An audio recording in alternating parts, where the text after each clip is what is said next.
Hey everyone, welcome to this tutorial. In this tutorial, I'm going to show you how to edit your outdoor photos.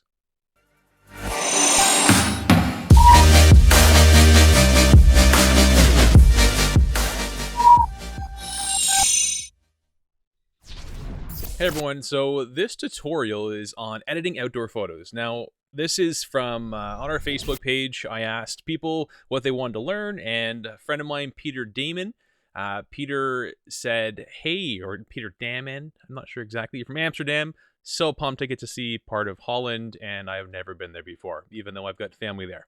Anyways, put all that aside, Peter said, hey, I've got some photos I want you to edit, and I would love to learn how to edit photos outside. So these are pictures from a festival Peter was at, and I'm just going to edit them, work through them, and give some tips and how we can improve these different photos. So the first things first is we got three pictures here, and I think Peter's shooting with a Canon camera. It's this .cr2 file, meaning typically a Canon camera, what happens is it's a lot warmer. So typically the Canon color profile is a warmer profile, meaning it's more orange. There's nothing wrong with that. Nikon is more green, or more blues and greens, whereas Canon's more orange.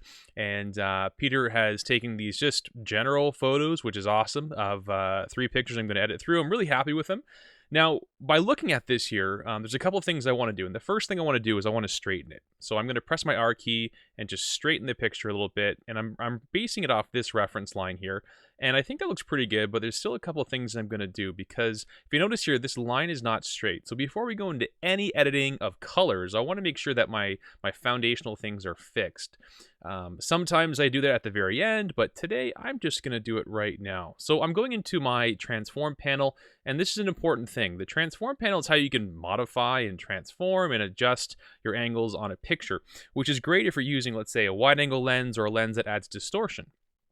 So an important thing you want to click is the constrain to crop. And what happens is Lightroom already crops your picture. So if I press my R key, you can sort of see what's happening on the outsides here. There's white, because as we distort the photo to compensate those adjustments, Lightroom starts to cut them out, and essentially if you have it constrained to crop, it crops it for you automatically.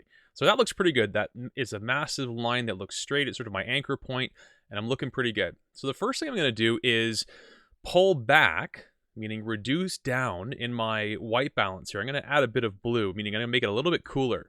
And this is just a starting point. It's the reason why is, like I said, every color profile from Canon is almost always warmer. So I'm going to do that just to compensate it, and this is a starting point. The next thing is I'm going to hit auto on the basics panel. Now auto gives me a pretty simple edit. Now obviously it's not perfect. My highlights seem a little bit too much, meaning I'm looking at my bright spots here. Anything that's typically white and they're too much. So I want to pull back my highlights a little bit so I get back some of that detail in the sky and the people. It's looking pretty good. I'm going to increase my white, which you might think is counterproductive, but it makes sense. Now I've done that, looks pretty good. Here's my before, here's my after. We're not done yet, but that looks pretty good. I'm going to increase a little bit of clarity just to give me a little more contrast and increase my vibrance. There we go. Now, one of the things here, as I zoom in here, this picture is pretty well in focus, looks really good. I'm really happy with it. Just a generic picture. There's a guy taking a selfie of himself. It's looking pretty darn good. It's working really well. Peter, you got a woman wondering what you're doing. All right, so besides that, everything's looking pretty good. The colors look pretty good for the most part. I'm pretty happy with that. Here's the before, here's the after. And what I'm going to do now is, if you notice here, at this time of the year and this time of the day, we've got a lot of sunlight and bright sun, which is amazing. Now, what that's happening, though, is because it's the early part of the year, this green, right, the green in the trees and the green on the grass, is really yellow. So one thing we can do in Lightroom is we can actually fix that or make it look more green versus more yellow. So if I go to my HSL panel on the right-hand side here, I can go to my hue section, so not saturation or luminance, but I can go to hue, and I can go here to greens, and I can go my green tab, and I can go more to the right, and I can make my greens more green. If you notice here, it makes my greens look like they're more lush, let's say. That's a little bit extreme, but I would go red. So I'll show you the example. If I go to the left and go more yellow, it makes my green more yellow, right? So it's just changing the hue of the color of green. So I'm going to actually go just a little bit more like that, looking pretty good. If I turn this panel off, you'll see what it actually did. So here is before the adjustment, and here's with the adjustment. It just makes those greens a little more lush. Let's say it's midsummer versus spring like it is right now, and we want those colors to be a little more true to what we like. Now, besides that, I want to increase this blue just a little bit, and I'm going to go here to my saturation. Now, this is a global adjustment, meaning it adjusts the whole photo. So any blues in these people's legs, meaning in their jeans, any blues in the jeans will increase as well as the blue in the sky. So I'm just going to go here, going to increase my saturation of blue and see what happens. So you get the blue you want up there, but then you also get a more dominant blue down here. Yeah, so that's one way to do it. I'm actually going to double click my letter or the word blue, reset it. I'm actually going to use a brush. So I'm going to go new, double click the word, press the word new, double click the word effect. It resets all my tabs. I'm going to, before I do anything, what I'm going to do is this. I'm going to go to increase a bit of blue by increasing my white balance to more being a little cooler, increase my saturation, and choose a specific color of blue. Now, this is also going to affect the clouds, so we're going to do a little test and see what happens. So I'm just painting blue on the areas of the sky that I know there is blue. Because all I'm doing, so I'm not technically adding anything. I am, but I'm not. What I'm doing is I'm just enhancing the color of blue that's there by thinking what's actually happening in a picture. Because Lightroom is not like Photoshop. I really can't add colors the same way, but I can manipulate what exists there. So now that we've painted blue, and if I turn on and off my brush here by this little tab right here, you can see this is what it was and this is what it is with the adjustment. So I bring that blue in the sky. Now, we also have whites there that were made more cool or more blue. So to compensate that, we can essentially boost our whites, and it brings a little bit better, and a little bit of clarity, and increase my highlights. There we go. It's working all right. So it's not perfect, but it does a pretty good job. So here's the before, here's the after, and you see there's a pretty big difference there. There's a lot of different stuff going on in this picture. If I look at the side by side, this is the before on the left, this is the after, and all I did was work through and enhance the different elements. Remember, there's a color profile for every picture. And knowing how to work with that and knowing what you want to get. I know that I like things to look to what is true to me, whereas I don't like it to be as orange. Some people might want it to be more orange, so they would keep that. Some people might want it to be more blue, or blue or green, like I did. Ultimately, there's no right or wrong, just learning how to use Lightroom to get the results you want. So that's our first picture. Here's our second picture here. So this is the second picture. Let's turn off our before and after because we haven't done anything yet. The first thing I'm going to do is hit my R key, and I'm going to set my crop and fix this horizon line.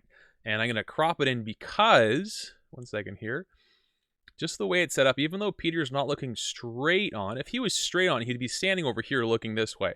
But he's pretty close to straight on, but I'm just going to center this just because that makes sense in this example. So I'm going to hit done. Looking pretty good. Let's hit the R again, bring back some of this grass in the bottom. There we go. All right, so first, and the same thing, I'm going to go through the same process. Now, hitting auto is not a bad thing. It's a starting point. Now, it's not a bad starting point. It looks pretty good.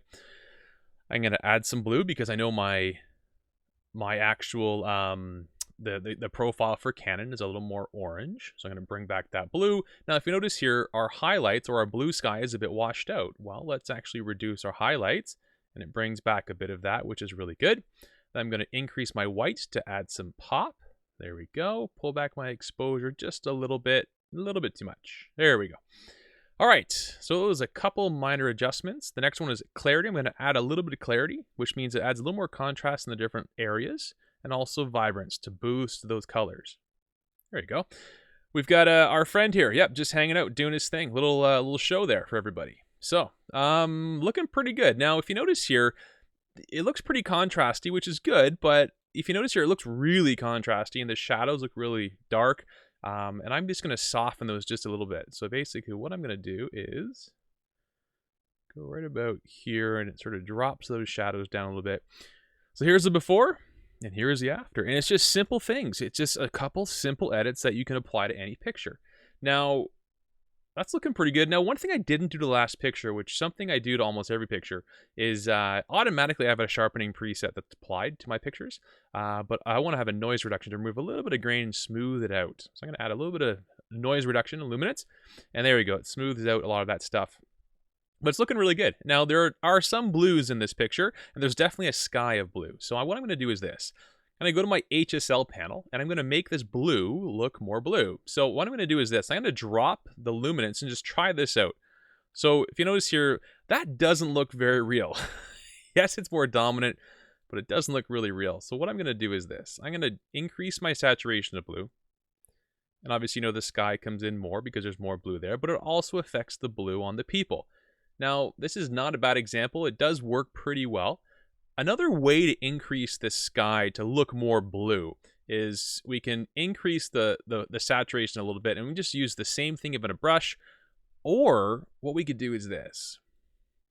Looking pretty good. I'm going to zoom out just a little bit to make sure. Oh no, wrong way. I'm going to zoom out so you guys can see what I'm looking to do. So I'm going to 1 to 8. There we go. So this is the photo zoomed out. What we could do is we can add a vignette right across here. And this is what a vignette is. Now, a vignette is through a filter or a radial filter. So if I click my radial filter and I go new, I love it. I'm going to go back and let's just make the filter here. Don't worry, it doesn't look pretty yet, but it will look better soon. I'm going to apply a little bit more of a feather. Now let's try invert for a quick second. There we go. So, there we go. Pull that down. That looks way better. Perfect. Now, if I turn this off, I want you to see the photo here. So, if I'm gonna be zoomed out here, but if I turn this off, you notice here, it doesn't affect this as much, but it does. So essentially, this word feather means that from this center point to the end, this means there's 0 blue applied, and it increases in the amount to 100%. So if I, for example, go up like this, I'm getting very little blue being applied to the center of the photo, but it's blending perfectly through my blue sky. And I've also got the color blue selected as well, right? So I can have that turned off and I won't get as much of a dramatic effect, but it's definitely a good thing. Because if I turn this on and off, you see there's a pretty big difference in this blue sky, but it also affects around here. Now let's just say you're like, Matt, I don't want to affect all of that. You can actually zoom out even more and make your radius even bigger. So you get even less of an adjustment there. And then essentially you just pull it in whenever you want, and it's looking pretty good. I like that. So here's my before. Here's my after. And looking at it closer now, though, I think there's a little bit too much color going on. So I'm going to pull back my vibrance just a little bit because you want it to be realistic, right? There we go. That's the before. That's the after. And I just walked through a couple simple things. And I'm going to show you a couple different tools, like using the radio filter or the pen brush or the actual brushes itself to be able to utilize and increase those colors. Now, the last picture we're going to walk through here is a great photo. It's a picture of, I'm assuming, the same building that I actually don't know what building this is because I've never been in Amsterdam. So, Peter, you got to let me know in the comments what this building is. Amsterdam is gorgeous, though. And you have to take more pictures so I can edit more because I'm a huge, huge fan of this. Okay, so what we're going to do is this. We're going to go through the same process, right? So I'm going to hit auto. Looks pretty good. I'm going to decrease my temperature just a little bit to increase those blues. Looking really good. Then I'm going to drop my highlights back a little bit. Increase my whites. There we go. Increase my clarity. There we go. Increase my vibrance. You notice here, those are the same exact steps through every single picture. Through those 3 pictures, the exact same steps. Now, what I'm going to do now is, looking pretty good, I'm going to make sure that I increase the noise reduction to smooth out some of that noise. Let's go back here. Now, we're probably going to add a vignette as well, actually, because, yeah, let's do that. Let's go here, add a vignette tool. Now, if you notice here, it's looking really blue. It's because we have to invert the filter, right? We have to invert it so we get that blue on the top. Now, this is actually a really good picture for it because we have water, which can be blue, right? Meaning our filter is going, it's having nothing applied to the center, and it's increasing the amount. So because we have a blue or we have water, the blue that's coming from the filter can be accepted as real. And I'm going to click this on and off, and you're going to see the blue start here, right? And also the blue on the top. This is a perfect picture for it. Oh, it's amazing. That's so awesome. But I do want to drop the amounts down here so that it only really touches the top and the bottom. So then all I'm going to do is zoom back out a little more and just extend my filter. Just like that. I think that looks pretty good. That's working for me. That's totally working for me. Awesome. Now, the highlights seem a little bit blown out because there are a lot of whites, which is nothing wrong with that. And what you can do is just drop down the brightness, the whole brightness of the whole photo. So I'm just going to pull it back a little bit. There you go. Remember, when you make things darker, you saturate the colors to a certain degree, right? So it's just something to think of there. Now, this is a pretty good picture. So here's my before and after. Here's my before on the left. Here's my after on the right. And that's looking pretty good. Let's do one more adjustment here, though. What we're going to do is this. So we're going to go to our luminance. The blue looks really good, and I want it to be a little less blue. So I'm just going to add a bit of luminance, which makes the blue brighter. Just a little bit of it. There you go. That's looking good. All right, so here's the before, here's the after, and obviously we're going to go through the three pictures here. So before and after, and before and after, and you're seeing that it's a lot of the common things, but it's just knowing the color profile happening to your picture and the results you want to get. For me, I like to have things with a lot of vibrant color and neat and clean, and ultimately it's personal preference. Peter, you took great photos, and thank you for sharing them. I'm going to do some more tutorials on specifics in this, but these are some general edits that make sense to these pictures for outside, and hopefully they've given you some insight, some encouragement. And if you have pictures you want me to edit, I need to see them. I would love to edit your photos. Send me an email or send me a message through Facebook and let me know what you've got, because I can't take pictures from all around the world. I'm not everywhere, but you are. So if you got pictures that I can edit, please let me know. I'll give you a shout out. I'll give you a tutorial just like I've done here, and it helps the actual channel itself from everyone to learn from that. So thank you so much for your time and listening. Hopefully you learned a couple new things on how to edit photos outside. Peter, you're awesome. Stay in touch, my friends. You have a great day, and we'll talk very soon.